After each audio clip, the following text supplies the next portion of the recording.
ஈரோடு நாடாளுமன்ற தொகுதிக்குட்பட்ட பகுதியில் 85 வயதிற்கு மேல் உள்ள முதியவர்கள் மற்றும் நேரில் சென்று வாக்களிக்க முடியாத மாற்றுத்திறனாளிகள் உள்ளிட்டோரிடம் தபால் வாக்குகள் பெறும் பணி காலை முதல் துவங்கி நடைபெற்று வருகிறது. கூடுதல் விவரங்களை செய்தியாளர் ரவிக்குமார் வழங்க கேட்கலாம். ரவிக்குமார், வணக்கம். இது குறித்த விவரங்கள். வணக்கம்.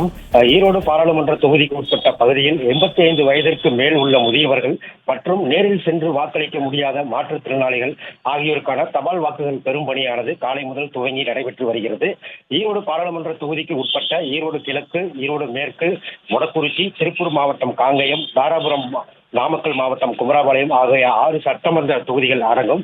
இதில் ஈரோடு மாவட்டத்தில் உள்ள 3 தொகுதிகளுக்கு 85 வயதிற்கு மேல் உள்ளவர்கள் 21,805 பேரும் மற்றும் மாற்றுத்திறனாளிகள் 9,824 பேரும் உள்ளனர். இவர்கள் அனைவர்களுக்கும் தபால் வாக்கு போடும்படி கடந்த 3 நாட்களாக படிவம் 12D வழங்கும் பணி நடைபெற்றது. இதில் 2,201 முதியவர்களும் 800 மாற்றுத்திறனாளிகளும் தபால் வாக்கு செலுத்த சம்மதம் தெரிவித்துள்ளனர். மற்றவர்களுக்கு தாங்களாகவே நேரில் சென்று வாக்களிக்கிறோம் என தெரிவித்துள்ளனர்.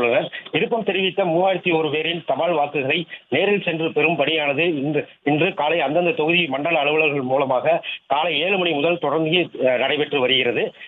7 குழுக்களாக பிரிந்து மாலை 6 மணி வரை இந்த தபால் வாக்குகளை பெறும் பணியானது நடைபெறும். வரும் 7ஆம் தேதி வரை இந்த வாக்குகளை பெறப்படும். விடுபட்டவர்களுக்கு மீண்டும் வாக்கு செலுத்துவதற்கு 8ஆம் தேதி வாய்ப்பு அளிக்கப்படும் என மாவட்ட தேர்தல் நடத்தும் அலுவலர் மூலமாக தெரிவிக்கப்பட்டிருக்கிறது.